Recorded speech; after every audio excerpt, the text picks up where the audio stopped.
அனைவருக்கும் வணக்கம். இன்னைக்கு ஒரு முக்கியமான ஒரு அற்புதமான நாள், பக்ரீத் தினம் தான். இன்னைக்கு ஈகை திருநாள்னு சொல்லக்கூடிய ஒரு அருமையான ஒரு நாள். இந்த நல்ல நாள்ல நம்ம நினைவுக்கு வர்றது நம்முடைய இஸ்லாமிய நண்பர்கள், தோழிகள், சகோதரிகள் தான். அவங்க அனைவருக்குமே பக்ரீத் அதாவது ஈகை திருநாள் நல்வாழ்த்துக்களை சொல்லிட்டு இந்த வீடியோவை ஸ்டார்ட் பண்றேன். இன்னைக்கு நம்ம வீட்டில் நான்வெஜ் தான். ஸோ இன்னைக்கு நான் எந்த பூஜையும் பண்ண முடியாது. அதனால பக்ரீத்தை நம்ம வீட்டில் செலிப்ரேட் பண்ணலாம் அப்படின்னு சொல்லிட்டு நான் நான்வெஜ் எடுத்துட்டு வர சொல்லியிருந்தேன். ஸோ எங்கள் வீட்டுக்கார் ப்ரான் சாப்பிட்டு ரொம்ப நாள் ஆச்சு அப்படின்னு சொல்லிட்டு ப்ரான் எடுத்துட்டு வந்திருந்தாங்க. இன்னைக்கு அவங்களுக்கு சர்ப்ரைஸாக நான் ப்ரான் பிரியாணி பண்ண போகிறேன். ஏன்னா அவங்க கிரேவி வைக்க தான் எடுத்துட்டு வந்தாங்க. ஸோ பக்ரீத் அப்படின்னாலே நம்மளுடைய நண்பர்கள் யாராவது பிரியாணி தருவாங்க அப்படின்னு நம்ம எதிர்பார்ப்போம். ஸோ எல்லாருக்குமே அது கிடைக்குமான்னு தெரியாது. இருந்தாலும் இந்த மாதிரி ஒரு நாளில் நம்மளும் அவங்களோட சேர்ந்து இந்த அசுவத்தை சாப்பிட்டு சந்தோஷமா இருப்போம் அப்படிங்கிறது. இந்த ஒவ்வொரு வருஷமும் கிறிஸ்மஸ்க்கு நாங்கள் பிரியாணி செய்யறது, சாப்பிட்றது, அந்த மாதிரி கேக் வெட்டுறது, ப்ளம் கேக்கு, ஸ்டார் கூட இந்த வருஷம் நாங்கள் போன வருஷம் கட்டியிருந்தோம். ஸோ இது எல்லாமே நம்மளுடைய சின்ன சின்ன ஆசைகள். நம்ம மதத்தால வேறுபட்டாலும் மனுஷங்களால நம்மளுடைய அந்த உணர்வுகளால நம்ம எப்பவுமே ஒன்றப்பட்டவங்க தான். இன்னைக்கு ஒரு அருமையான தகவல் தான் நான் ஷேர் பண்ண போறேன். இந்த பக்ரீத் திருநாளை பத்தி தெரியும் போது எனக்கு திருநாவுக்கரசர் தான் ஞாபகத்துக்கு வந்தார். ஸோ அதை நான் சொல்றேன். அதுக்கு முன்னாடி பக்ரீத்தை பத்தி நம்ம தெரிஞ்சுக்குவோம். அதுல பாத்தீங்கன்னா இப்ராஹிம் அப்படின்னு சொல்லக்கூடிய ஒரு இறை தூதுவர், 4000 வருஷத்துக்கு முன்னாடி வாழ்ந்தவர் அப்படின்னு நம்பப்படுறவர். அவர் பாத்தீங்கன்னா குழந்தை இல்லாம இருந்தப்ப இறைவன்கிட்ட வேண்டுறாங்க. இறைவன் அவங்களுக்கு ஒரு குழந்தையை கொடுக்குறாங்க. அந்த குழந்தை பாத்தீங்கன்னா ஆண் குழந்தை. ஒரு குறிப்பிட்ட பருவம் வரும்போது அந்த குழந்தைய இறைவனுக்கு கொடுக்கணும்னு சொல்லி ஒரு கனவுல அவங்களுக்கு அசரீரி மாதிரி தோணுது. உடனே அவர் யோசிக்காம அந்த மகன்கிட்ட சொல்றாரு. மகனும் சம்மதிக்கிறாரு. அப்ப அவரை பலியிடுறதுக்காக சொல்லும் போது இறை தூதரா இன்னொருத்தர் அதை தடுத்து, இந்த மகனுக்கு பதிலா இந்த ஆடை நீ பலியிடு அப்படின்னு சொல்றாங்க. இப்ராஹிமோட அவருடைய பக்தியை சோதிக்கிற விதமா கடவுள் அவருடைய பக்தியை மெச்சுற விதமா எல்லாருக்கும் தெரியணும் அப்படிங்கிறதுக்காக இந்த விஷயத்த செஞ்சிருக்காரு. அது அந்த ஒரு திருநாளை கொண்டாடுறதுக்காக தான் இந்த பக்ரீத் பண்டிகை அப்படின்னு நம்ம கொண்டாடுறோம். இஸ்லாமியர்கள் எல்லாமே கொண்டாடுறாங்க. அன்னைக்கு புத்தாடைகள்லாம் அணிஞ்சு நமக்கு எப்படி பொங்கல், தீபாவளி அந்த மாதிரியும் அவங்களுக்கு அந்த பக்ரீத், ரம்ஜான் அது மாதிரி.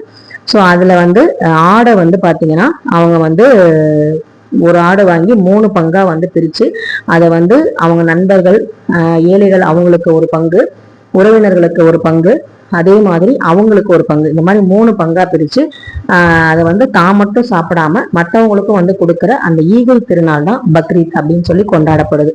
ஸோ இப்படி ஒரு அற்புதமான நல்ல நாள்ல எனக்கு இதை படிக்கும்போது என்ன தோணுச்சு அப்படின்னா, நம்ம இந்து மதத்துல பக்தியை மெச்சுற விதமா இது மாதிரி சில விஷயங்கள்லாம் நடந்திருக்கு, நம்ம படிச்சிருப்போம். அதாவது சிவபெருமானுக்கு தன் கண்ணையே பெயர்த்து கொடுத்த கண்ணப்பர், அவர் ஒரு வேடன். இருந்தாலும் அவருடைய பக்தியை மெச்சுற விதமா, அதை பாராட்டுற விதமா, உலகத்துக்கே தெரிகிற விதமா இறைவன் அவரை சோதிச்சாரு. அது எனக்கு நினைவுக்கு வந்தது. அதே மாதிரி திருநாவுக்கரசரை ரொம்ப பக்தி செய்ய, திருநாவுக்கரசரே சிவனடியார். அவரை போற்றி புகழக்கூடிய ஒரு அரசர் ஒரு ஊர்ல வாழக்கூடிய ஒரு குடியானவன் பாத்தீங்கன்னா அவருடைய மகனை பாம்பு தீண்டிடுது. அதை மறைச்சு அவங்களுக்கு பாத்தீங்கன்னா விருந்து படைக்க போவாங்க. அப்ப திருநாவுக்கரசர் எங்க உங்க பையன்னு கேட்கும்போது சொல்ல மாட்டாங்க. அப்படி என்ன அப்படின்னு கேட்கும் போதுதான் தெரியும் அந்த மாதிரி பாம்பு தீண்டி இறந்துட்டாருன்னு. அப்போதான் அவர் கோவிலுக்கு போயிட்டு, நாகர் முடி மேல் இருக்கும் நாகப்பாம்பே, உனக்கு நல்ல பெயர் வைத்தது யார் சொல்லு பாம்பே அப்படின்னு ஒரு விஷயத்த பாடுவார். ஸோ அது ரொம்ப படத்தில் நம்ம காட்சியா பார்க்கும்போது இன்னும் மனசுல பதிஞ்சிருக்கும்.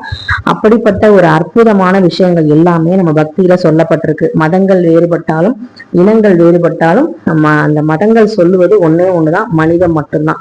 ஸோ அந்த மனித நேயத்தை காக்கக்கூடிய ஒரு நாள் தான் பாத்தீங்கன்னா இந்த பக்ரீத் திருநாள். நம்ம இந்து மதத்துல நமக்கு நிறைய விஷயங்கள் தெரியும் இல்லையா. நமக்கு பக்ரீத் அப்படின்னாலே நாங்க சின்ன பிள்ளைங்க நம்ம என்ன நினைச்சிட்டு இருக்கோம், நமக்கு ஒரு இஸ்லாமிய ஃப்ரெண்டு இருப்பாங்க, அவங்க நமக்கு ஏதாவது தருவாங்க அப்படின்னு சொல்லி நம்ம இருப்போம். ஆனா ஒரு குறிப்பிட்ட ஸ்டேஜ் வந்ததுக்கு அப்புறம் இது ஏன் அவங்க கொண்டாடுறாங்க, ஏன் கிறிஸ்தவத்துல ஏன் கிறிஸ்துமஸ் கொண்டாடுறாங்க, ஏன் அவங்க ஈஸ்டர் திருநாள் கொண்டாடுறாங்க, இதெல்லாம் நம்ம தெரிஞ்சுக்கணும் அப்படிங்கிற மாதிரி எனக்கு ஒரு ஆர்வம். ஏன்னா எனக்கு 2 சைடுமே ஃப்ரெண்ட்ஸ் இருக்காங்க, நல்ல தோழிகள் இருக்காங்க. ஸோ அவங்களோட விஷயத்த நம்ம தெரிஞ்சுக்கலாம் அப்படின்னு சொல்லிட்டு இந்த தடவை பக்ரீத்தை பத்தி தெரிஞ்சுக்கலாம்னு சொல்லி படிச்சேன். ரொம்ப எனக்கு ஆச்சரியமா இருந்தது. ஈகை திருநாள்னு ஒரு அழகான ஒரு நாள். இந்த நாள்ல தான் மட்டும் உண்ணாம மற்றவங்களுக்கும் கொடுத்து பகிர்ந்து உண்ணணும் அப்படிங்கிற ஒரு அற்புதமான விஷயத்த சொல்லக்கூடிய ஒரு நாள். அது மட்டும் இல்லாம இந்த விஷயம் எனக்கு எப்படி தெரிய வந்ததுன்னா, என் கணவர் மூலமா தான். என் கணவர்கிட்ட அதாவது எங்க இன்ஸ்டியூட்ல படிக்க வர ஒரு இஸ்லாமிய பையன் வந்து பாத்தீங்கன்னா, இந்த மாதிரி வந்து பக்ரீத் வந்து எதுக்கு வந்து கொண்டாடுறோம், ஒரு ஆடை வந்து நாங்க வேண்டிக்கிட்டு 3 பங்கா பிரிச்சு இந்த மாதிரி வந்து கொடுப்போம் அப்படின்னு சொல்லும் போதுதான் சரி எனக்கு அது தெரிஞ்சுக்கணும்னு ஆசையா இருந்தது. அது உண்மையா அப்படின்னு நமக்கு தெரியாது இல்லையா, ஏன்னா நம்ம அந்த இதுல இல்ல, நமக்கு அதனால விஷயங்கள் தெரியாது. ஸோ அதனால வந்து தெரிஞ்சதுக்கு அப்புறம் ரொம்ப சந்தோஷமா இருந்தது. அதனால பக்ரீத் இன்னைக்கு எங்க வீட்லயும் வந்து பிரான் பிரியாணி, பிரான் கிரேவியோட வந்து எக்கு வந்து வேக வச்சு நல்லபடியா வந்து சமைச்சாச்சு. பிரான் பிரியாணி செம்ம டேஸ்டா வந்தது. நான் வந்து பண்ணியிருக்கேன், பிரான் பிரியாணி பண்ணியிருக்கேன். ஆனால் வந்து இந்த தடவை ரொம்ப டேஸ்ட்டாக இருந்தது. அது ஆனால் வந்து பிரியாணி அரிசி வந்து இல்லை, நார்மல் சாப்பாட்டு அரிசி, நான் சாதம் படிக்கிற அரிசியில் தான் வந்து செஞ்சிருந்தேன். ஏன்னா திடீர் பிளானு, எதுவுமே வந்து டக்குன்னு வந்து வாங்க முடியல. ஸோ அதனால் வந்து சர்ப்ரைஸாக வந்து 9 மணிக்குலாம் நான் பண்ணணும். ஏன்னா 9 மணிக்கு அவங்க வந்துருவாங்க, லஞ்ச் வேறு எடுத்துகிட்டு போகணும். இன்னைக்கு லஞ்ச் எனக்கு வேணாம் அப்படின்னு சொல்லியிருந்தாங்க. நீங்கள் சாப்பிடுங்க, நான் நைட்டு வந்து சாப்பிட்டுக்கிறேன் அப்படின்னாங்க. எனக்கு வந்து மனசு கேட்கல. சரி நம்ம மட்டும் உட்காந்து மதியம் சாப்பிட முடியாது இல்லையா, அது என்னமோ தெரியல, கல்யாணத்துக்கு முன்னாடி எப்படி வேணா எவ்வளவு கொடுத்தாலும் சாப்பிடுவோம். கல்யாணத்துக்கு அப்புறம் வீட்டுக்காரர் எதுவும் சாப்பிடல அப்படின்னா நமக்கும் சாப்பிட தோணாது, பிள்ளைங்க சாப்பிடலன்னா நமக்கும் சாப்பிட தோணாது.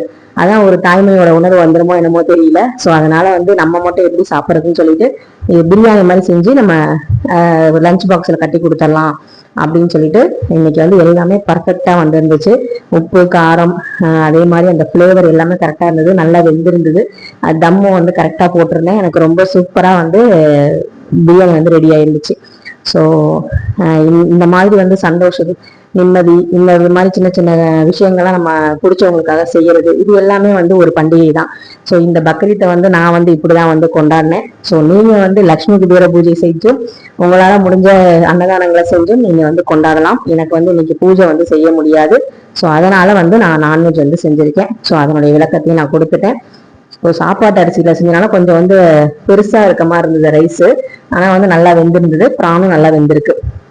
ஸோ இதோட ரெசிபி வந்து நான் வந்து கீழே என்னென்ன வந்து ஆட் பண்ணேங்கிறத நான் கொடுக்குறேன், நீங்க செக் பண்ணி பாருங்க. நான் வந்து பெரிய வந்து சமையல் பெரிய நிபுணர்லாம் கிடையாது, ஏன்னா வந்து நமக்கு ஓரளவு தான் தெரியும். ஸோ அதனால நிறைய யூடியூப்ல வந்து பார்த்தா கூட நமக்கு தெரியும், பிரான் ரெசிபின்னு போட்டாலும் நிறைய வரும். ஸோ எனக்கு தெரிஞ்ச மாதிரி நான் வந்து பண்ணியிருக்கேன். ஆனால் அதுவே வந்து சூப்பராக இருக்குது. அதுலேயும் வந்து பார்த்தீங்கன்னா என் கணவர் வந்து அதை பாராட்டின விதம் வந்து பார்த்தீங்கன்னா வீடியோவில் ஆட் பண்ணியிருக்கேன், அதையும் வந்து பாருங்க. ஸோ அதே மாதிரி அதுலேயே கொஞ்சம் வந்து பிரான் வந்து கிரேவி வந்து செய்யலாம்னு சொல்லிட்டு ரொம்ப சிம்பிளாக தேங்காய்லாம் அரைச்சி ஊற்றல, சோம்பு கருவேப்பிலை போட்டுட்டு எண்ணெயில் பொரிச்சதுக்கு அப்புறம் மசாலா வந்து அரைச்சிட்டேன். பட்டை கிராம்பு ஏலக்காய், அப்புறம் வந்து கூடவே கொஞ்சமாக பொட்டுக்கடலை, இதெல்லாம் போட்டு அரைச்சிட்டு அது கூட இஞ்சி பூண்டு பேஸ்ட்டும் அரைச்சி தக்காளியும் அரைச்சிட்டேன்.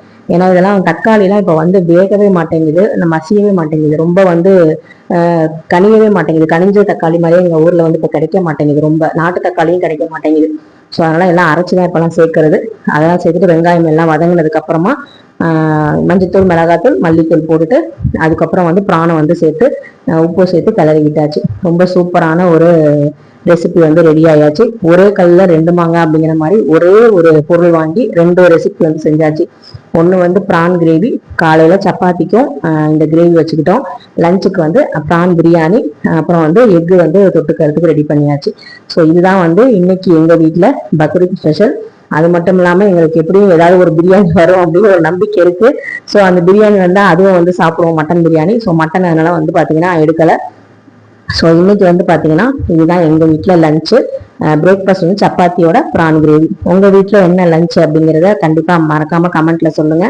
பக்ரீத்தை பத்தி உங்களுக்கு என்ன விஷயங்கள் நினைவு வருது, உங்களுக்கு பிடித்தமான இஸ்லாமிய நண்பர்கள் தோழிகள் இருந்தாங்கன்னா அவங்களுடைய பேர்ல கமெண்ட்ல வந்து சொல்லுங்க.